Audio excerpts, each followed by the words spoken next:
Son las 4:28 de este jueves, el 16 de marzo. Escuchan Gladys en Éxitos hasta las 5 de la tarde, ya en transmisión nacional. Y tenemos un panel, dos especialistas. Uno de ellos es analista internacional, Dylan Pereira. Y también tenemos a quien es director de sustentabilidad ambiental de la Universidad Católica Andrés Bello, Joaquín Benítez. Ya los vamos a incorporar a la transmisión, pero antes pongo en contexto lo que vamos a desarrollar con ellos. Y es el llamado Proyecto Willow. ¿Lo conoce? ¿Saben qué consiste y el posible impacto para el medio ambiente? Leo este artículo escrito por Inés Hulick, que habla de el Proyecto Willow y destaca que la administración de Joe Biden tiene en su poder una importante decisión medioambiental que podría definir el destino del Ártico en los próximos 30 años. Se trata del proyecto Willow, que busca instalar un importante desarrollo petrolero de la compañía ConocoPhillips en la vertiente norte de Alaska. El plan es el más grande de la materia en lo que va de la gestión de Biden y ha sido señalado como una bomba de carbono por grupos ambientalistas. De conseguir la luz verde, la actividad estaría centrada en la Reserva Nacional de Petróleo en Alaska, cuyo tamaño equivale al del estado de Indiana, y tan rica en recursos que podría permitir la producción de 180.000 barriles de petróleo por día, cerca de 600 millones en las 3 décadas de vida que se estima para el acuerdo.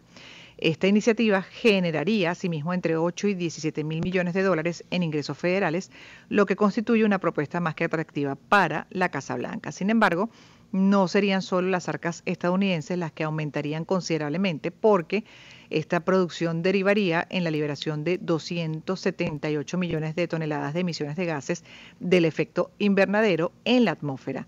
Este escenario, que equivale al impacto de la circulación de 2 millones de autos, podría empeorar drásticamente la situación en el Ártico, que según un estudio publicado en la revista Nature, se está derritiendo casi 4 veces más rápido que el resto del mundo. Así pues que me detengo acá para analizar con nuestros especialistas este tema, dentro de ya lo que es considerado pues una amenaza y sus consecuencias las estamos viviendo, por supuesto, en nuestra dinámica de vida, lo que ha sido hasta ahora el daño ambiental para el planeta y bueno, a esto se le podría sumar el proyecto Willow.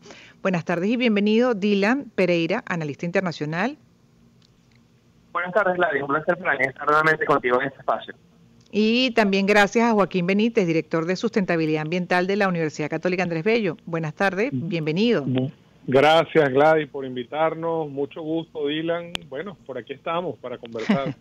Para revisar otro proyecto, pero ahí también me detengo, sí señor, pero para analizar, me gustaría empezar con quien es analista internacional, porque esto contradice lo que ha sido la política también de promoción por parte de Biden, por ejemplo, de lo que es energía verde, ¿no?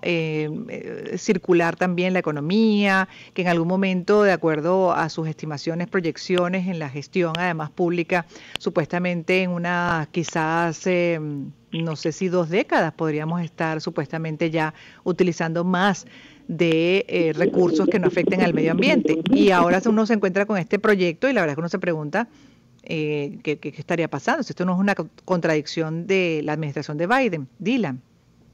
Así es, bueno, nuevamente saludarte a ti, Gladys, aquí y a la audiencia que nos escucha. Precisamente la transición que veíamos del paso de la administración de Trump al paso de la administración de Kamala Harris y el presidente Joe Biden, pues apuntaba una tendencia hacia el refuerzo de las políticas públicas en términos medioambientales de la administración estadounidense, con impacto global y también local. De hecho, en el año 2022 Biden sorprendía a la agenda internacional anunciando un plan de reestructuración no solamente en términos económicos y de infraestructura que reimpulsaría la economía norteamericana después del paso de la pandemia, sino que también estarían destinados unos 350.000 millones de dólares en avanzar en la transición ecológica y energética a la que apunta Estados Unidos. La poca participación del presidente Trump en las conferencias internacionales sobre el cambio climático, las llamadas conferencias de las partes, que se reunían precisamente hace unos meses en Egipto y que han marcado la hoja de ruta dentro del sistema de Naciones Unidas para alcanzar los objetivos climáticos, como preservar la temperatura mundial por debajo de los 1.5 grados respecto a niveles preindustriales, o alcanzar la neutralidad climática hacia el año 2050, que es el gran objetivo de las Naciones Unidas, pues hoy vemos que choca con la iniciativa de aprobar finalmente la explotación de estos foros petrolíferos, 3 de los 5 focos focales que buscaba explotar ConocoPhillips, que tiene además una Bueno, temíamos que iba a ocurrir esto, pero mi parte es parte de la dinámica de hoy, que ya nos está acostumbrando.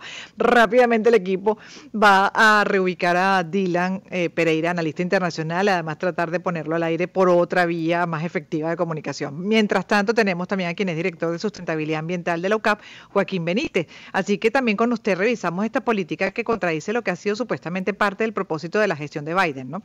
Desde que llegó era parte de su campaña y ahora lo vemos, bueno, debatiendo entre dar ese paso en cuanto a la aprobación de este proyecto Willow o pues en su defecto no.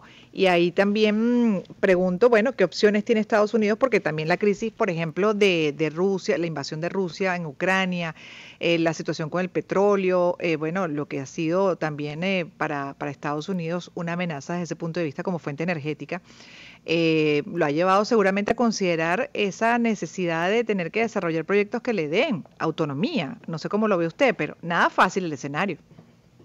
No, la verdad es que no.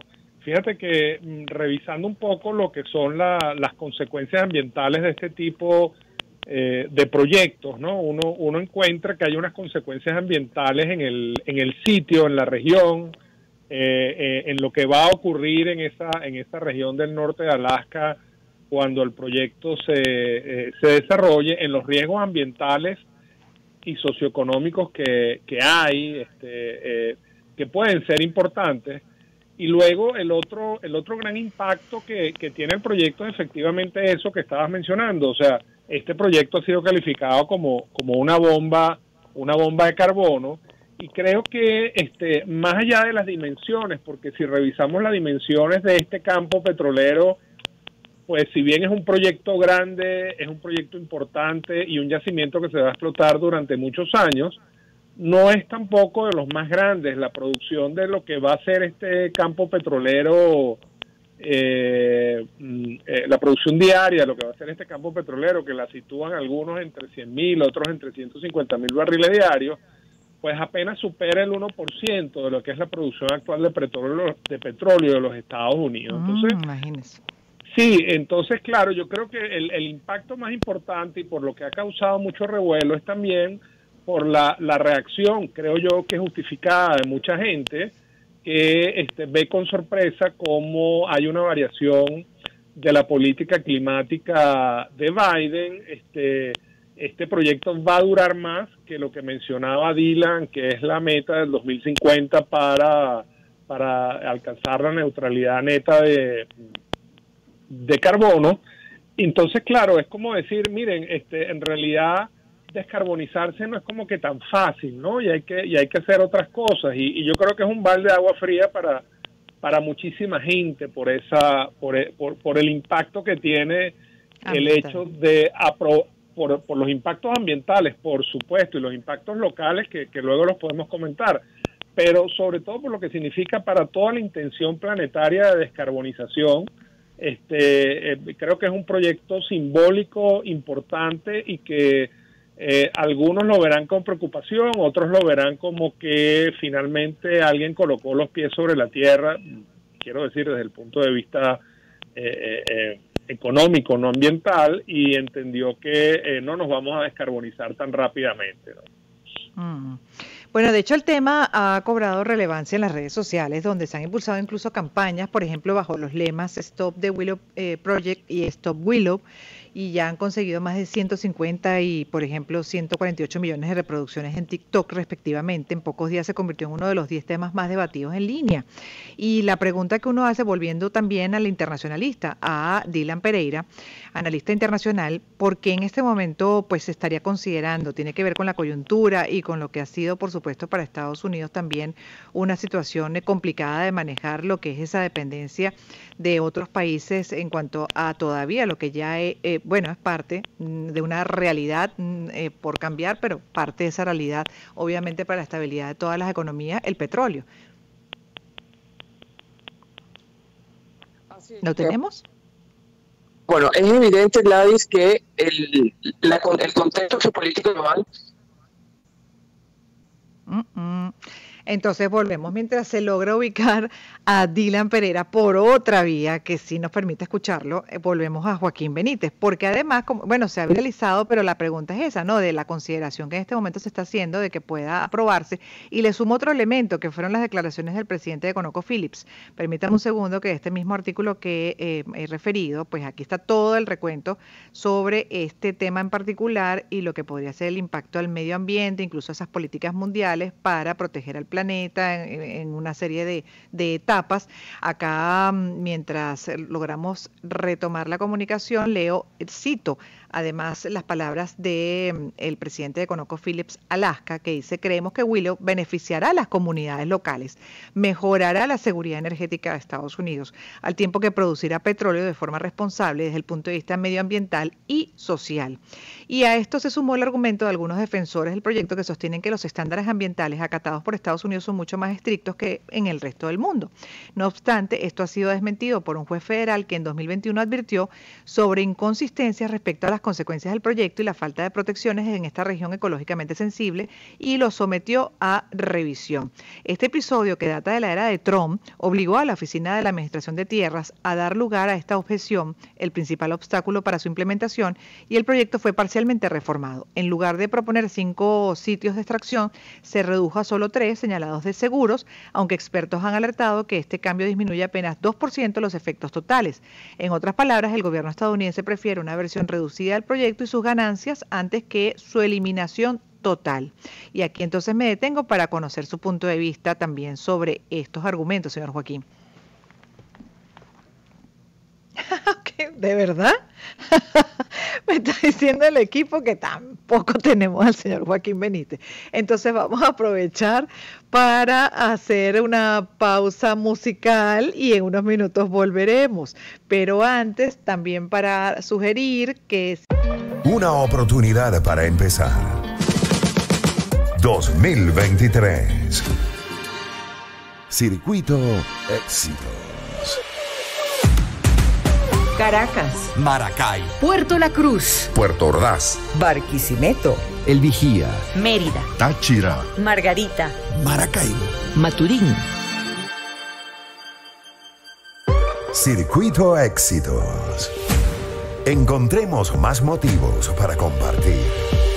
Sonidos. En primera fila.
Dylan preguntaba por qué en este momento se está considerando este proyecto, supuestamente reducir a 3 puntos la extracción, supuestamente tener una menor ganancia, pero continuar con el proyecto igual, que daría entre otras seguridad a Estados Unidos, además de los beneficios económicos. Pero igual me gustaría el punto de vista como analista internacional de particularmente hacia dónde va la gestión de Biden, que tanto puede aprobar este proyecto Willow. Así es, Gladys, disculpa los problemas técnicos con la conversación y la audiencia, por supuesto. Como te comentaba, el tema es un gran dilema al cual están sometidas las administraciones públicas, no solamente norteamericanas, sino sobre todo las europeas. Los países en desarrollo han balanceado, por un lado, una agenda climática que han liderado, particularmente Europa, con el Pacto Verde Europeo, que propone alcanzar la neutralidad climática, el carbono neto cero para el año 2050, a mediados del siglo, alineados a los ODS de la Agenda 2030 de Naciones Unidas. Pero por otro lado vemos una situación de inseguridad energética internacional que se ha agravado por la guerra. Estos nuevos focos de petróleo que se ha conseguido en Alaska, que pues los yacimientos ya se conocían desde hace unas 2 décadas, e incluso tienen control a ConocoPhillips hace más de 20 años de este pozo petrolero, que eso también ha dado vuelta a pie a que si Biden se rechazaba la posibilidad de explotarlo, ConocoPhillips tendría la posibilidad de mandar ante la Corte Suprema para exigir sus derechos de explotación sobre esta área, pero lidiar con esta situación ambiental, con una situación de seguridad, porque este pozo puede representar para Estados Unidos 1.5% de todo el consumo doméstico de petróleo. Este es en un momento crucial, como el que vivimos con la guerra en Ucrania, donde el suministro de productos fósiles, de carbón, petróleo, gas, por parte de los productores tradicionales, incluyendo Rusia, que tenía una cuota del mercado de más del 35% antes de las sanciones internacionales y que ahorita se ha reducido ampliamente, incluso el caso de Europa dependía más del 40% de los ingresos por parte de los gasoductos que venían desde Rusia, pues coloca a Biden en una situación, en una encrucijada profunda. Incluso lo intenta justificar con beneficios fiscales que superarán los 10.000 millones de dólares anuales. Pero lo cierto es que no deja de generar recelo, sobre todo en la comunidad científica internacional climática y en los activistas contra el medio ambiente, por la necesidad de reducir la huella que pueda tener en el Ártico. Además, entra en conflicto los intereses sobre el Tratado Antártico, que desde 1958 pues regula todos los países que conforman el Ártico, como son Suecia, Finlandia, Rusia o los Estados Unidos e incluso Canadá, y que allí también se van a disputar intereses geopolíticos e incluso militares por parte de los países miembros que comparten el Ártico, porque se daría un acceso directo a cruzar el mundo, nuevas rutas comerciales importantes que se han acelerado gracias también al descongelamiento acelerado de los polos tanto en el Ártico como en la Antártida. Imagínate, qué increíble, ¿eh? Ahora, tenemos a Joaquín, me imagino que sí, para cerrar también con él su punto de vista como director de sustentabilidad ambiental de LOCAP, Joaquín Benítez, para también lo que faltaba por compartir, que era de acuerdo a los argumentos que incluso da el presidente de ConocoPhillips Alaska, que dicen que hasta puede ser un proyecto beneficioso para pues las comunidades, ¿no? Para todo lo que es la zona donde se va a desarrollar. ¿Cómo lo ve usted? Mira, bueno, aquí en Venezuela como país petrolero tuvimos la oportunidad de trabajar muchos años como consultor ambiental, precisamente evaluando impactos ambientales de explotaciones petroleras. Si bien es cierto que hay una primera fase donde las actividades de desarrollo del campo, la perforación de los pozos, la construcción de infraestructura, pues genera unos números interesantes de generación de empleo y alguna actividad económica. Con el pasar del tiempo esto disminuye. Estos son instalaciones que tienen un alto grado de automatización, donde la presencia masiva de personal no es importante. Siempre hay algo, por supuesto, hay algo que hacer, pero está en discusión. Lo que hemos podido observar es que en Alaska mismo hay como dos grupos, ¿no? El Estado, los legisladores estatales ven el proyecto con buenos ojos por lo que significa para la actividad económica del Estado, y luego están los pobladores locales que muchos ven con preocupación que el proyecto llegue, ¿no? Este proyecto tiene particularidades, pues, bueno, por supuesto por la zona donde está. Hay especies de fauna emblemáticas de mucha importancia que tienen potencial de verse afectadas por la construcción de las plataformas donde van a estar los pozos, por los tubos, por los oleoductos, como son los caribús, por ejemplo. En la zona hay más caribús que gente. Entonces, siempre ha sido el efecto barrera que generan los oleoductos, siempre ha sido un argumento que se ha utilizado y un tema que se ha analizado con cuidado en los estudios de impacto ambiental de este tipo de proyectos. Pero más allá de eso, y para cerrar la idea, digamos, la mejor tecnología puede estar presente y puede estar funcionando el proyecto 25 años sin un solo problema, pero basta que pase algo alguna vez y que ocurra un derrame para que tengamos consecuencias muy, muy importantes sobre ecosistemas muy, muy delicados, ¿no? Entonces, sí. ¿Esto se podría probar cuándo? Y para terminar, Dylan. O Joaquín, ajá. No, el que esté, cualquiera de los dos, está parte del panel. Sí, en efecto, Gladys, la decisión es inminente. Vemos que se puede explotar los pozos. Ya se han aprobado 3 pozos de los 5 que solicitaba ConocoPhillips.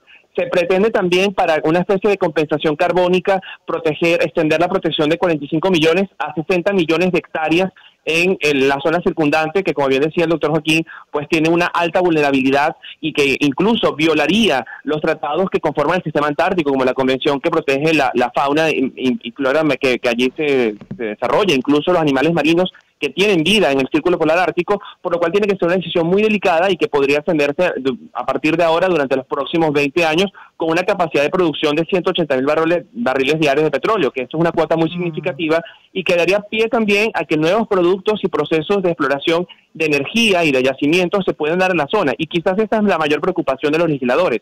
No solamente dar luz verde a un proyecto, sino que sea un precedente legislativo, político y económico que dé paso a una transición y una búsqueda afanada de recursos naturales en un círculo polar ártico que se había concebido como protegido bajo el mandato del Consejo Ártico, pero que hoy, como bien te comentaba, tiene una connotación política y geopolítica muy importante, porque incluso vemos como Rusia ha avanzado en sus intereses de abrirse paso por las laderas del Antártico que se han derretido para aumentar por allí su capacidad y presencia militar en la zona. Así que es un tema que trasciende absolutamente de las fronteras de lo económico y que también contradice un paquete multimillonario de 350.000 millones de dólares en inversión en energías verdes que había anunciado Biden en el 2022, pero cuya cuota no sabemos si pueda compensar si este tipo de proceso sigue adelante en otras regiones. Yo les agradezco muchísimo, además, por la paciencia, porque la comunicación ha ayudado, pero logramos entender perfectamente, además con la explicación de Dylan Pereira como analista internacional y del doctor Joaquín Benítez como director de sustentabilidad ambiental de la Universidad Católica Andrés Bello, hablando de este proyecto polémico que ha generado todo tipo de reacciones, algunas a favor, otras en contra. De hecho, hay ambientalistas que están ya en campaña por diferentes vías como las redes sociales y que la información compartida, además, pues la hemos leído de un artículo muy, muy bueno de Inés Julek, que hace un recuento sobre lo que es este proyecto y su título además creo que describe muy bien lo que acabamos de abordar, justamente desarrollar en panel, que es el polémico proyecto Willow, el manantial de petróleo que puede salvar Alaska y hundir al Ártico. Mil gracias a los dos, buenas tardes para ustedes. Vamos con el siguiente segmento.